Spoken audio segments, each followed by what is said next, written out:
ولا وزير له ولا ولد له ولا والد له وهو الواحد الفرد الصمد لم يلد ولم يولد ولم يكن له كفوا أحد وأشهد أن سيدنا ونبينا وبشيرنا ونذيرنا وحبيب ربنا والطبيب أرواحنا محمدا عبد الله ورسوله الذي أرسله بالحق بشيرا ونذيرا وداعيا إلى الله بإذنه وسراجا منيرا أعوذ بالله من الشيطان الرجيم بسم الله الرحمن الرحيم ولكل أمة جعلنا منسكا ليذكروا اسم الله على ما رزقهم من بهيمة الأنعام فإلهكم إله واحد فله أسلموا وبشر المخبتين ويقول عز والقائل قل إن صلاتي ونسكي ومحياي ومماتي لله رب العالمين ويقول إنا أعطيناك الكوثر فصل لربك وانحر عن عائشة رضي الله تعالى عنها عن النبي صلى الله عليه وسلم قال ما من عمل آدمي يوم النحر أحب إلى الله من إهراق الدم فإنها تأتي يوم القيامة بقرونها وأشعارها وأظفارها رواه أحمد وعن أبي هريرة رضي الله تعالى عنه قال رسول الله صلى الله عليه وسلم اتخذني الله خليلا كما اتخذ إبراهيم خليلا رواه البخاري وقال رسول الله صلى الله عليه وسلم من ذبح قبل الصلاة فلا نسك له إلى آخر ما قال عليه الصلاة والسلام সম্মানিত মসজিদের মুসল্লিয়ান কেরাম, আল্লাহ রাব্বুল আলামিনের দরবারে আমরা শুকরগুজার হচ্ছি। আজকে সালাতুল জুমা আদায়ের জন্য মসজিদে হাজির হওয়ার তৌফিক দান করেছেন, আলহামদুলিল্লাহ। দরুদ ও সালাম পেশ করছি মানবতার মহান শিক্ষক রহমাতুল লিল আলামিন শাফিউল মুজনিবিন জনাবে মুহাম্মদুর রাসূলুল্লাহ সাল্লাল্লাহু আলাইহি ওয়াসাল্লামের উপর। فإني أوصي ونفسي أولا بتقوى الله واتباع سنة رسول الله। খুতবার শুরুতে আমাকে এবং আপনাদেরকে আল্লাহ তাআলার ব্যাপারে তাকওয়ার নীতি অবলম্বন করার এবং জীবনের বিস্তীর্ণ ধারাগুলো নবী মুহাম্মদুর রাসূলুল্লাহ সাল্লাল্লাহু আলাইহি সাল্লামের সুন্নাতের আলোকে সাজাবার উদাত্ত আহ্বান জানাচ্ছি। অতঃপর আমরা জেনে নিই, আপনাদের সামনে আমি কোরআন মাজিদের কয়েকটি আয়াত এবং মুহাম্মদুর রাসূলুল্লাহ সাল্লাল্লাহু আলাইহি সাল্লামের মুখনিসৃত বাণীসমূহের মধ্য থেকে কয়েকটি হাদিস উপস্থাপন করেছি। এর ভিত্তিতে আজকের খুতবার বিষয় কোরবানির তাৎপর্য, ফজিলত, গুরুত্বপূর্ণ এই বিষয় নিয়ে তথ্যবহুল সংক্ষিপ্ত বিবরণ পেশ করব ইনশাআল্লাহ। ওমা তৌফিকি ইল্লা বিল্লাহ আলাইহি তাওয়াক্কালতু ওয়া ইলাইহি উনীব। আমরা জিলহজ মাসের প্রথম দশকে অবস্থান করছি। বছরের সবচেয়ে শ্রেষ্ঠ দিন হচ্ছে জিলহজ মাসের প্রথম 10টা দিন। রমাদান মাসের শেষ দশকের রাতগুলো সর্বশ্রেষ্ঠ, আর জিলহজ মাসের প্রথম দশকের দিনগুলো সর্বশ্রেষ্ঠ। এবং ওলামাদের একটা মত হচ্ছে রমাদান মাসের দিনের চেয়েও জিলহজ মাসের প্রথম 10 দিনের মর্যাদা বেশি। সুবহানাল্লাহ। যেটা আমাদের দেশে এই আলোচনা বা চর্চাটা হয় না। সহিহ বুখারী, সহিহ মুসলিম সহ হাদিসগুলোতে এ সম্পর্কে একটা সহিহ হাদিস রয়েছে। রাসূলুল্লাহ সাল্লাল্লাহু আলাইহি ওয়াসাল্লাম বলেছেন, পৃথিবীর সর্বশ্রেষ্ঠ দিন হচ্ছে জিলহজ মাসের 10 দিন। এটা এত গুরুত্বপূর্ণ। মুসা আলাইহিস সালামকে আল্লাহ যখন ডেকে পাঠিয়েছিলেন ইবাদতের জন্য, ওয়া'আদনা মুসা 40 লাইলা, 40 দিনের জন্য মুসাকে আল্লাহ রাব্বুল আলামিন ডেকে পাঠালেন। এই 40 দিনের শেষ 10 দিন ছিল জিলহজ মাসের প্রথম 10 দিন। এই 10 দিনের মধ্যে আবার সবচেয়ে গুরুত্বপূর্ণ ফজিলতপূর্ণ দিন হচ্ছে আরাফা দিবস, যেদিন হাজী সাহেবগণ আরাফার ময়দানে অবস্থান করেন, যেটা গতকাল চলে গিয়েছে। আর এই দিনের আরেকটা তাৎপর্যপূর্ণ দিবস হচ্ছে ইয়ামুন নাহার, কোরবানির দিন। এটাকে আযমুল আইয়াম বলা হয়েছে, বছরের সবচেয়ে বড় দিন, যেদিন মুসলিম উম্মাহ কোরবানি করে থাকেন। এই কোরবানির সম্পর্কে আল্লাহ রাব্বুল আলামিন সূরা হজের ভিতরে বলছেন, ওয়ালিকুল্লি উম্মাতিন জাআলনা মানসাকান, আমি প্রত্যেক উম্মতের জন্য কোরবানির বিধান দিয়েছিলাম। তাদের সিস্টেম, তাদের ধরন ভিন্ন ছিল। আগের যুগের কোরবানির নিয়ম ছিল, কোরবানি করে রেখে আসলে যাদের কোরবানি কবুল হবে, কবুল হওয়ার আলামত ছিল আকাশ থেকে আগুন এসে ওই কোরবানিকে জ্বালিয়ে দিত। হযরত আদম আলাইহিস সালামের 2 ছেলে হাবিল আর কাবিল, তারা কোরবানি করেছিল। কোরআন মাজিদে সূরা বাকারায় আল্লাহ রাব্বুল আলামিন বলেছেন, ইয কররাবা কুরবানান, হে রাসূল স্মরণ করুন সেই সময়ের কথা যখন আদমের 2 ছেলে হাবিল আর কাবিল কোরবানি করেছিল। কোরবানিকে আরবিতে বলা হয় উযহিয়া। কোরআন এবং হাদিসে এই শব্দটাই বেশি ব্যবহৃত হয়েছে। উযহিয়া মানে প্রাতকালীন কর্ম, সকালবেলায় মানুষরা যে কাজটা করে। ঈদের সালাত আদায় করেই যেহেতু আমল করা হয়, তাই এটাকে উযহিয়া বলা হয়। কোরবানিকে কোরবান শব্দ কোরআনে বলা হয়েছে। কোরবান মানে নিকটবর্তী হওয়া, কাছে আসা। তাহলে কোরবান এটা গুরুত্বপূর্ণ একটা আমল। কোরবানির সম্পর্কে আল্লাহ রাব্বুল আলামিন এর অন্তর্নিহিত তাৎপর্য আল্লাহ বলছেন, কেন কোরবানির বিধান আল্লাহ দিলেন। কারণ যুগে যুগে মানুষেরা এই চতুষ্পদ জন্তুকে একদল লোকেরা জন্তুকে মনে করে এরা হলো দেবতা, বলে নাউযুবিল্লাহ। বিশেষ করে গরুর পেশাব খায়, গরুকে তারা মা বলে। চতুষ্পদ জানোয়ার কি করে মানুষের দেবতা হয়? আল্লাহ রাব্বুল আলামিন সূরা হজে বলছেন, ওয়ালিকুল্লি উম্মাতিন জাআলনা মানসাকান, আমি প্রত্যেক উম্মতের জন্য কোরবানির বিধান দিয়েছিলাম। লিয়াযকুরু ইসমাল্লাহি আলা মা রাযাকাহুম মিন বাহিমাতিল আনআম, আল্লাহ রাব্বুল আলামিন তাদেরকে চতুষ্পদ জন্তু খাবার যে নিয়ামত দিয়েছেন, যাতে করে এই নিয়ামতের শুকরিয়া আদায় করতে পারে। এই পশুগুলো থেকে, চতুষ্পদ জন্তু থেকে, বাহিমা থেকে মানুষেরা বিভিন্ন ধরনের উপকার পেয়ে থাকে। এর গোশত খায়, এর দুধ খায়, পায়ের জুতা, গায়ের জামা থেকে শুরু করে এখন কোনো কাজ নাই মানুষেরা এই জন্তুগুলো থেকে উপকৃত হয় না। একসময় গ্রাম বাংলায় গরুর গাড়ি ছিল, গরু দিয়ে মহিষ দিয়ে হাল চাষ করা হতো। সময় পরিবর্তনের সাথে সাথে এগুলো বিলুপ্ত হয়ে যাচ্ছে। এই যুগের ছেলেরা, শিশুরা হাল বুঝবে না, সেজন্য লাঙ্গল দিয়ে হাল চাষ করত। আমাদের দেশে কিছু রাজনৈতিক দলের প্রতীকও আছে এই লাঙ্গল। তবে এটা গ্রাম বাংলার প্রতিটি মানুষ চিনত। খুলি হাল তুলি পাল ওই তরি চলল, এইবার ফুকুর চোখ খুলল। জাতীয় কবি নজরুল ইসলাম একটা কবিতার ভিতরে হাল শব্দটা আসছে। তার মানে যুগের যতই পরিবর্তন হোক,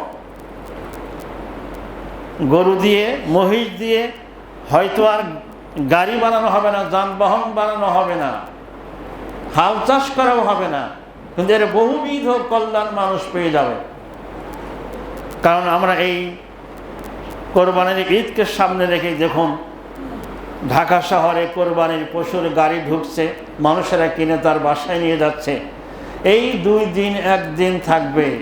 এই পশুকে খাবার দেওয়ার জন্য একদল আল্লাহর বান্দা এই পশুর খাবার নিয়ে প্রত্যেক মহল্লায় মহল্লায় খড়, কাঁঠালের পাতা, ভুসি, শুকনো এবং কাঁচা খাবার নিয়ে তারা হাজির হয়েছে।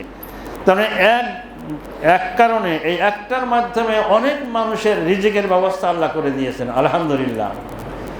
আল্লাহ রাব্বুল আলামিন তাই বলছেন, মা রাযাকনাহুম বিবাহিমাতিল আনআম, এই চতুষ্পদ জন্তুগুলো থেকে মানুষ কত উপকৃত হয়।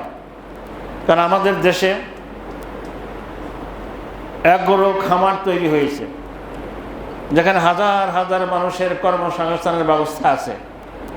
ডেইরি ফার্ম হয়েছে, এর মাধ্যমে একদিকে মানুষের কর্মসংস্থান আছে, আর একদিকে মানুষের রিজিকের ব্যবস্থা হচ্ছে। তো আল্লাহ রাব্বুল আলামিন বলছেন আলা মা রাযাকাহুম মিন বাহিমাতিল আনআম, এই চতুষ্পদ জন্তুগুলো মানুষের অনেক উপকার করে থাকে, অনেক কল্যাণ আল্লাহ রাব্বুল আলামিন এর মধ্যে নিহিত রেখেছেন। আমরা বলি আলহামদুলিল্লাহ। এই পশুকে কোরবানি করার অন্তর্নিহিত উদ্দেশ্য এটাই যে আল্লাহ তাআলা যেই পশুকে তোমাদের রিজিক হিসেবে দান করলেন তার শুকরিয়া আদায়ের জন্য তোমরা বছরে একবার এই পশুকে কোরবানি করবে। কোরবানির পশুর ইতিহাস আমরা সবাই জানি, এটা দীর্ঘ ইতিহাস। মুসলিম উম্মার পিতা হযরত ইব্রাহিম আলাইহিস সালাম আর হযরত ইসমাইল আলাইহিস সালামের স্মৃতি বিজড়িত এই কোরবানি। ইব্রাহিম আলাইহিস সালামের বয়স যখন ৮০ বছর বা তারও বেশি, সেই সময় আল্লাহ তাআলা তাকে একটা সন্তান দিলেন। বৃদ্ধকালের এই সন্তানকে ইব্রাহিম আলাইহিস সালাম কত স্নেহ করতেন, কত ভালোবাসতেন। ইব্রাহিম আলাইহিস সালাম এই সন্তানকে নিয়ে অনেক পরীক্ষা দিয়েছেন আল্লাহর সামনে। তো আল্লাহ রাব্বুল আলামিন একদিন তার ছেলে, তার এই প্রিয় পুত্র ইসমাইলকে ডেকে বলছেন, ইয়া বুনাইয়া, হে আমার বৎস, হে আমার প্রিয় সন্তান, হে আমার ছেলে, ইন্নী আরা ফিল মানাম, আমি স্বপ্নে দেখলাম, আন্নী আযবাহুকা, আমি তোমাকে নিজ হাতে জবাই করছি, ফানজুর মাযা তারা, তোমার মতামত ব্যক্ত করো। ইব্রাহিম আলাইহিস সালাম স্বপ্ন দেখেই কেন তার পুত্রকে জবাহ করার সিদ্ধান্ত নিলেন? কারণ নবীদের স্বপ্ন হচ্ছে ওয়াহি। বলুন আলহামদুলিল্লাহ। আমাদের মতো নবীদের স্বপ্ন নয়, নবীগণ যা স্বপ্ন দেখেন মনে করতে হবে এটা আল্লাহর আদেশ। ইব্রাহিম আলাইহিস সালাম তার ছেলেকে যখন বলছেন আমি স্বপ্ন দেখলাম তোমাকে কোরবানি করছি, তোমাকে জবাহ করছি, ছেলে বলছেন ইয়া আবাতি ফাআল মা তুমার, হে আমার শ্রদ্ধাভাজন পিতা, আমার আব্বা, আপনি যা আদিষ্ট হয়েছেন তা করুন। সাতাজিদুনি ইনশাআল্লাহু মিনাস সাবিরিন, আল্লাহ চাহে তো আপনি আমাকে ধৈর্যশীলদের অন্তর্ভুক্ত পাবেন। সুবহানাল্লাহ। এই কথা মুখে বলা যতটা সহজ, বাস্তবতা কতটা কঠিন। আল্লাহ রাব্বুল আলামিন বলছেন ফালাম্মা আসলামা, তারা দুইজনই এবার ইসলাম গ্রহণ করলেন। আসলামা মানে ইসলাম গ্রহণ করা, আত্মসমর্পণ করা, আল্লাহর আদেশের সামনে কমপ্লিট অ্যান্ড টোটাল সারেন্ডার হয়ে গেলেন। ফালাম্মা আসলামা, তারা দুজনই যখন আল্লাহর হুকুমের কাছে আনুগত্য প্রকাশ করলেন, পরিপূর্ণভাবে আত্মসমর্পণ করে আল্লাহর হুকুম পালনের সিদ্ধান্ত নিলেন। ওয়াত্তাল্লাহু লিল জামিন, এবং বরদান পেতে দিলেন সন্তান জবাহ হওয়ার জন্য। এটা স্যাক্রিফাইসের সর্বোচ্চ লেভেল। পিতা সিদ্ধান্ত নিয়েছেন তার সন্তানকে জবাহ করবেন, সন্তান সিদ্ধান্ত নিয়েছেন আল্লাহর হুকুমে নিহত হওয়ার সিদ্ধান্ত। ওয়াত্তাল্লাহু লিল জামিন, বরদান পেতে দিলেন। স্যাক্রিফাইসের এই সর্বোচ্চ লেভেলে তারা যখন গেলেন, আল্লাহ রাব্বুল আলামিন তখন আদেশ করলেন, মানে তখন কোরবানি আর করতে হলো না, কিন্তু কোরবানি তো হয়েই গেছে। এখান থেকে একটা শিক্ষা হচ্ছে, একজন মুসলিম আল্লাহর হুকুমের কাছে, আল্লাহর শরীয়তের কাছে, ইসলামের কাছে আল্লাহর বিধান সর্বাগ্রে। দুনিয়ার অন্য কাজ হচ্ছে তার কাছে তুচ্ছ। সেজন্য সূরা জুমায় বলা হয়েছে ফাসআউ ইলা যিকরিল্লাহ, জুমার আযান হয়ে গেলে আর বেচাকেনা সব পেশা, সব নেশা বন্ধ করে ধাবিত হও আল্লাহর স্মরণের দিকে। কারণ আল্লাহ ডেকেছেন, আর কোনো কাজ নাই। তো আল্লাহকে ভালোবাসা এটা নিদর্শন। একজন মুমিনের সকল কাজ হবে আল্লাহকে ভালোবাসার জন্য। আল্লাহকে ভালোবেসে আল্লাহর শাস্তির ভয়ে, জান্নাতের আশায়, জাহান্নাম থেকে বাঁচার আশায়, আল্লাহর অসন্তুষ্টি এবং রাগ থেকে আত্মরক্ষার যে সার্বক্ষণিক অনুভূতি, এটাকে আরবিতে বলা হয় তাকওয়া। এটা কম্প্রিহেন্সিভ ওয়ার্ড। আমাদের সকল ইবাদতের ফোকাস, মূল ফোকাস হচ্ছে তাকওয়া। তাহলে কোরবানির জন্য ইব্রাহিম আলাইহিস সালাম সর্বোচ্চ ত্যাগ করেছেন। একজন মুসলিমের জীবনের কর্তব্য হচ্ছে আমার জীবনের সব কিছুর চেয়ে আল্লাহর হুকুম, আল্লাহর আদেশ হচ্ছে আগে। ইব্রাহিম আলাইহিস সালামকে আল্লাহ তাআলা খলিলুল্লাহ বলেছেন। গোটা মানব জাতির ভিতরে মাত্র দুজন মানুষকে আল্লাহ খলিলুল্লাহ উপাধি দিয়েছেন। কয়জনকে? খলিলুল্লাহ মানে মনোগত বন্ধু, অন্তরঙ্গ বন্ধু। একজন হচ্ছে ইব্রাহিম আলাইহিস সালাম, আর একজন হচ্ছে নবী মুহাম্মদুর রাসূলুল্লাহ সাল্লাল্লাহু আলাইহি সাল্লাম। সহিহ বুখারীর হাদিস রয়েছে, সহিহ বুখারীর বর্ণনা, রাসূলুল্লাহ সাল্লাল্লাহু আলাইহি সাল্লাম বলছেন, ইত্তাখাযানি আল্লাহু খালিলান, আল্লাহ তাআলা আমাকে খলিল হিসাবে গ্রহণ করেছেন, আমাকে মনোগত বন্ধু হিসাবে বরণ করে নিয়েছেন। কামা তাখাযা ইব্রাহিমা খলিলা, যেমনিভাবে ইব্রাহিম আলাইহিস সালামকে খলিল হিসাবে সবচেয়ে অন্তরঙ্গ বন্ধু হিসাবে গ্রহণ করেছিলেন। সুবহানাল্লাহ। রাসূলুল্লাহ সাল্লাল্লাহু আলাইহি ওয়াসাল্লাম আরো বলেছেন, লাউ কুনতু মুত্তাখিদা খলিলান দুনাল্লাহ, আমি যদি আল্লাহ ছাড়া আর কাউকে খলিল, এই মনোগত বন্ধু হিসেবে গ্রহণ করতাম, লাত্তাখাযতু আবু বকরান খলিলা, তাহলে আমি আবু বকর রাদিয়াল্লাহু তাআলা আনহুকে খলিল হিসেবে গ্রহণ করতাম। সুবহানাল্লাহ। কিন্তু যেহেতু এটার অনুমতি ছিল না, আমার খলিল একজনই, তিনি হচ্ছেন আল্লাহ রাব্বুল আলামিন। হযরত ইব্রাহিম আলাইহিস সালাম তাই এই মুসলিম উম্মার জন্য, গোটা মানব জাতির জন্য যেই আদর্শ রেখে গেছেন পৃথিবীবাসীর কাছে, যে আল্লাহর কাছে ইসলামকে কিছু মানলাম না, এরকম নয়। আল্লাহর জন্য সুপ্রিম স্যাক্রিফাইস করা, সর্বস্ব ত্যাগ করার মানসিকতা থাকতে হবে। ইব্রাহিম আলাইহিস সালাম এমন একজন নবী যাকে পৃথিবীর সকল ধর্মের লোকেরা সম্মান করে। ইহুদি খ্রিস্টানরা তাকে বলে আব্রাহাম। বাইবেলের ওল্ড টেস্টামেন্ট এবং নিউ টেস্টামেন্টে তার এই কোরবানির ঘটনা আছে। তবে সেখানে বাইবেলের বর্ণনা হচ্ছে ইব্রাহিম আলাইহিস সালাম আব্রাহাম তার ছেলে ইসহাককে কোরবানি করতে গিয়েছিলেন, আর কোরআন এবং হাদিসে বলা হচ্ছে ইসমাইলকে কোরবানি করতে নিয়েছিলেন। তাহলে কোরবানির কথা এটা সব ধর্মগ্রন্থে আছে, এবং এখনও ইহুদি খ্রিস্টানরা তাদের ছেলে মেয়েদের নাম রাখে আব্রাহাম। বর্তমান অভিশপ্ত ইসরায়েলের নেতা নাম হচ্ছে কি? বেনিয়ামিন। দেখেন, বেনিয়ামিন একজন নবীর ছেলের নাম। হযরত ইয়াকুব আলাইহিস সালামের ছেলে, ইউসুফ আলাইহিস সালামের ছোট ভাই। তারা দাবি করে আমরা আসমানি কিতাব বিশ্বাস করি, কিন্তু তারা ভুলভাবে বিকৃত করে বিশ্বাস করে। তো ইব্রাহিম আলাইহিস সালাম আল্লাহর খলিল ছিলেন, তাই তিনি যে আদর্শ আমাদের রেখে গিয়েছেন, মিল্লাতা আবিকুম ইব্রাহিম, আল্লাহ রাব্বুল আলামিন বলছেন তোমাদের পিতা হচ্ছে ইব্রাহিম, মুসলিম উম্মার পিতা ইব্রাহিম। হুয়া সাম্মাকুমুল মুসলিমিন, তিনি তোমাদের নামকরণ করেছেন মুসলমান। এই তিনি এখানে ইব্রাহিম হতে পারে, আল্লাহও হতে পারেন। তো বেশিরভাগ তাফসিরে বলা হয়েছে তিনি হচ্ছেন আল্লাহ রাব্বুল আলামিন। ইব্রাহিম আলাইহিস সালাম গোটা মানব জাতির জন্য আদর্শ। তিনি যে শিক্ষা দিয়ে গেলেন, তাই তাকে হাদিসে আবুল আম্বিয়া বলা হয়েছে, সকল নবী রাসূলদের পিতা। আজকে আমাদের সন্তানদের আমরা কোরবানি করতে আল্লাহ বলেন নাই, কিন্তু আমাদের রিজিক হিসাবে চতুষ্পদ জন্তুকে যে আল্লাহ দিয়েছেন, এই চতুষ্পদ জন্তুকে আল্লাহকে খুশি করার জন্য কোরবানি করতে হবে, একমাত্র আল্লাহর জন্য, অন্য কোনো উদ্দেশ্য নয়। এর জন্য যদি কোরবানি করেন, প্রতি বছর দেই, না দিলে ছেলেমেয়েরা মন খারাপ করবে, প্রতিবেশীরা কি বলবে, নতুন আত্মীয় হয়েছে কোরবানি কি না দিলে হয়? এই দৃষ্টিভঙ্গি নিয়ে কোরবানি দিলে তো কোরবানি হবে না। এমনকি গোশত খাবার নিয়ে তো কোরবানি করা যাবে না।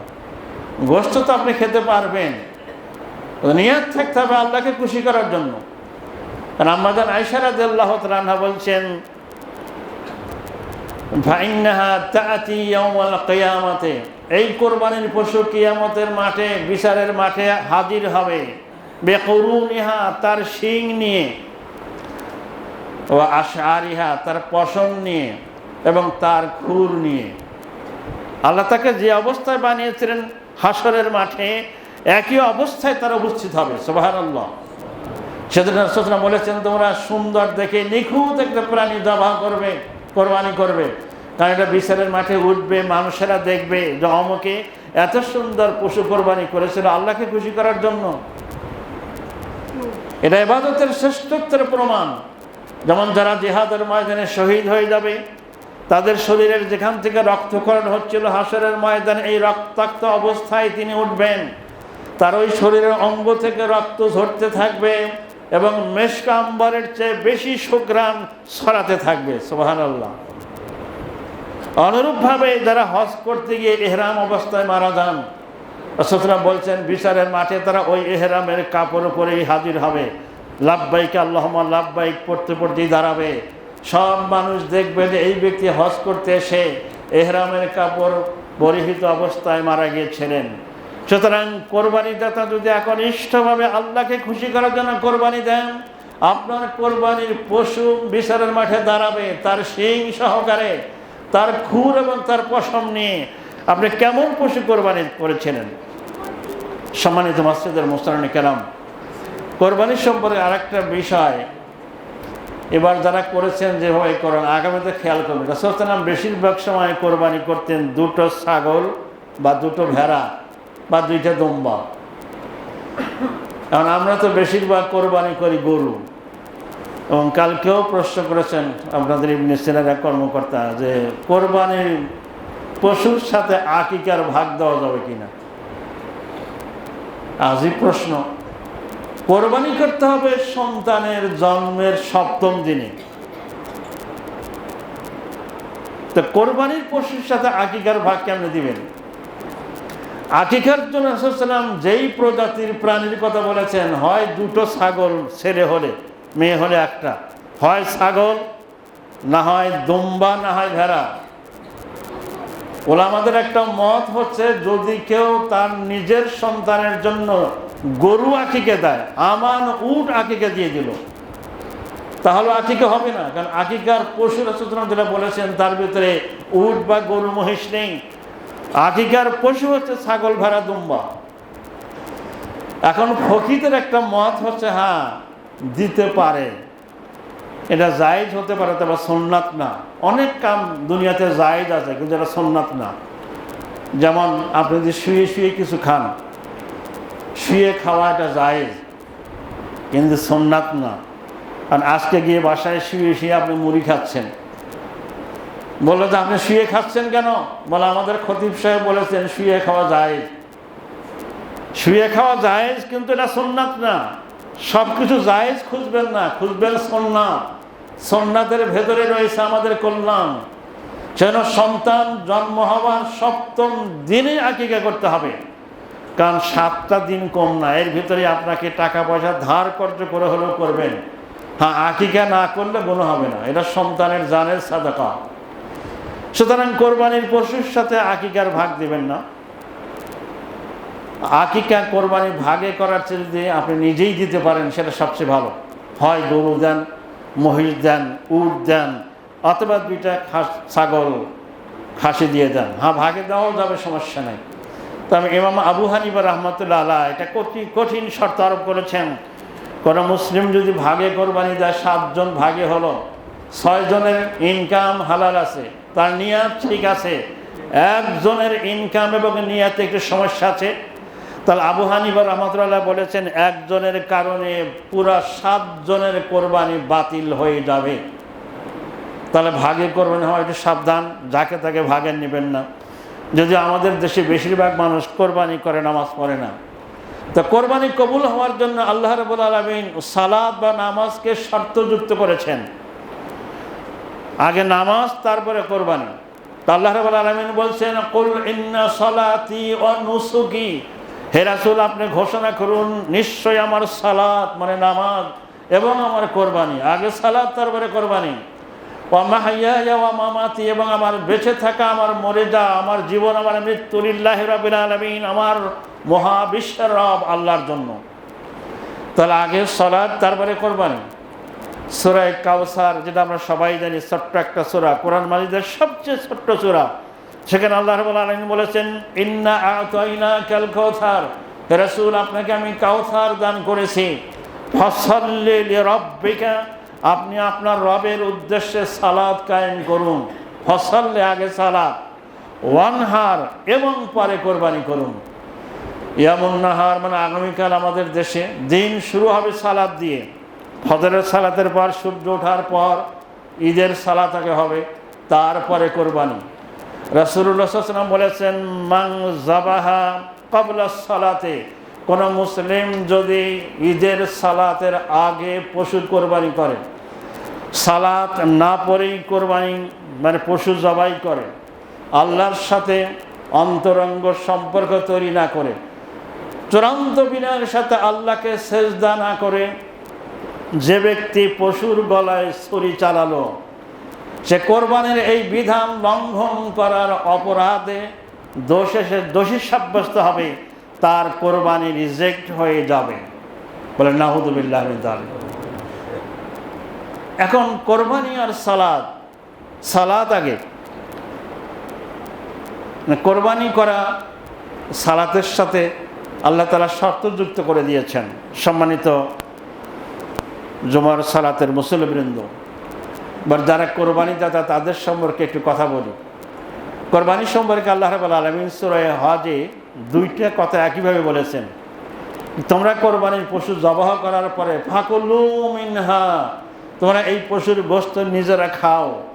ও আতইমুল বাঈসাল ফাকির, এবং ভিক্ষুক ফকির মিসকিন গরিবদের খাওয়াও। এখানে আল্লাহ বলছেন ও আতইমুল বাঈসাল ফাকির, আগে হচ্ছে ভদ্র গরিব, যারা কোরবানি দেয় নাই কিন্তু কারো কাছে গোশত চাবে না, হতে পারে আপনার প্রতিবেশী, হতে পারে আপনার আত্মীয়, কোরবানি দেয় নাই কিন্তু কারো কাছে গোশত চাইবে না, তাদেরকে খাওয়ান, তাদেরকে খুঁজে বের করে করে আল্লাহ আগে দিতে বলেছেন। আর যারা চাইতে আসে তাদেরকেও দাও। ফাতিমুল বাঈসাল ফাকির, যারা মিসকিন ভিক্ষুক, এরা মনে করবেন না যে ও গোশত নিয়ে তো বিক্রি করবে। আল্লাহ বলছেন না, এই চিন্তা আপনার করার দরকার নেই, অল্প হলেও সবাইকে দেবেন, কাউকে মাহরুম করবেন না। অন্য আয়াতে তারা বলছেন ও আতইমুল কানিআ ওয়াল মুতার, যারা চায় না তাদেরকে খাওয়াও এবং যারা চাইতে আসে তাদেরকে দাও। আমাদের এই কোরবানির অবিচ্ছেদ্য অংশ হচ্ছে দরিদ্রদেরকে খাওয়ানো। এই অনুভূতি যেন হারিয়ে না যায়, সব নিজেই খাবো এমন যেন চিন্তা না হয়। আর সবাইকে দেওয়ার পরে আপনি খাবেন, আপনি এটাকে রক্ষণাবেক্ষণ করতে পারবেন, ফ্রিজে রেখে দিবেন, সমস্যা নেই, সবই যায়। এটা 3 ভাগ করে যে 1 ভাগ রাখবেন এমন কোনো বিষয় নয়। প্রয়োজনে আপনি পুরাটাই দান করতে পারেন, প্রয়োজনে আপনি পুরাটাই খেতে পারেন, তবে দানের অনুভূতি যেন নষ্ট না হয়। সুতরাং এই কোরবানিকে আসুন আমরা আমাদের নিয়াত, আমাদের ইখলাসকে ঠিক করি। ইন্নামা ইয়াতাকাব্বালুল্লাহু মিনাল মুত্তাকিন, আল্লাহ তাদেরটাই কবুল করবেন যারা তাকওয়ার অধিকারী, যারা আল্লাহর জন্য সব কাজ করে, যারা আল্লাহকে ভালোবাসে,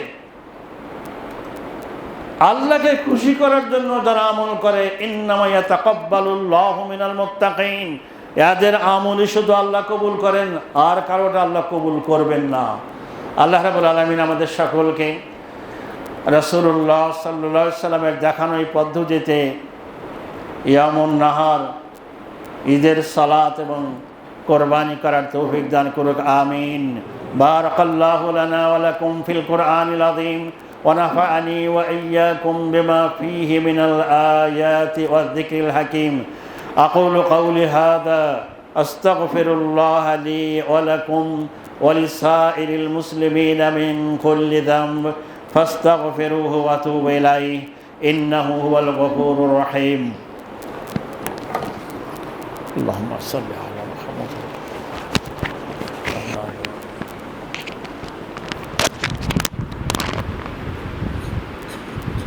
الحمد لله رب العالمين والصلاة والسلام على سيد المرسلين وعلى آله وصحبه أجمعين. أما بعد، فإن أصدق الحديث كتاب الله وأحسن